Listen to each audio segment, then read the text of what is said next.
Champions trophy নিয়ে দড়ি টানাটানি তো আর কম করলো না ভারত পাকিস্তান।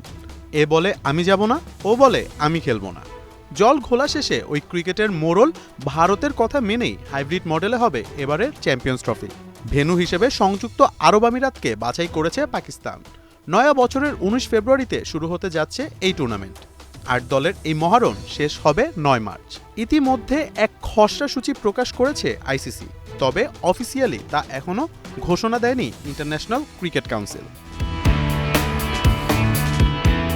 ভারত পাকিস্তানের এই টানাটানিতে টাইগারদের কথা ভুলে গেলে চলবে না।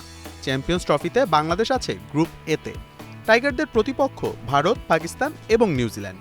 সূচিতে বাংলাদেশের প্রথম ম্যাচ ফেব্রুয়ারির ২০ তারিখ, তাও ভারতের বিপক্ষে। বাংলাদেশকে নিয়ে ভারতের মাথা ব্যথা কম নয়, তবে আজকাল তাদের চোখে চোখ রেখে কড়া জবাব দিচ্ছে টাইগাররা। এই তো কদিন আগেই ভারতীয়দের উড়িয়ে দিয়ে এশিয়া কাপের ট্রফি নিয়ে ঘরে ফিরেছে টাইগার যুবারা। এখন সময় বড় ভাইদের, তাই শান্ত হৃদয় লিটনদের উপর ভক্তদের আশার পারদ চড়েছে। খসড়া সূচিতে বাংলাদেশের দ্বিতীয় ম্যাচ ২৪ ফেব্রুয়ারি নিউজিল্যান্ডের বিপক্ষে। ইতিমধ্যে ওয়ানডেতে মিচেল স্যান্টনারকে নতুন অধিনায়ক করেছে নিউজিল্যান্ড। বাকি দুই দল থেকে টাইগারদের জন্য খানিকটা সহজ প্রতিপক্ষই কিউইরা। সেক্ষেত্রে ওদের হারিয়ে রেসে এগিয়ে থাকতে চাইবে শান্ত অ্যান্ড কম।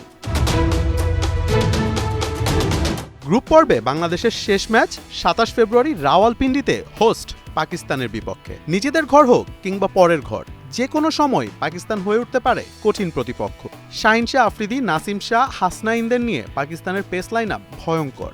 এছাড়া ব্যাটিংয়ে বাবর আজম, রিজওয়ানরাও রয়েছেন ফর্মে। পাকিস্তানের বিপক্ষে ম্যাচ জিততে হলে টাইগারদের ৩ ডিপার্টমেন্টেই নিজেদের সেরাটা দিতে হবে।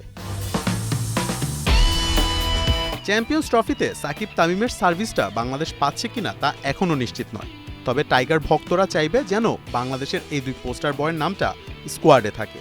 তামিম এনসিএলের ম্যাচে আবারও নিজের ক্যারিশমা দেখিয়েছেন, আর সাকিব বিভিন্ন ফ্রাঞ্চাইজি টুর্নামেন্টগুলোতে পারফর্ম করে যাচ্ছেন। তারা দুইজন দলে থাকলে চ্যাম্পিয়ন্স ট্রফিতে বাংলাদেশকে হারানো মোটেও সহজ হবে না।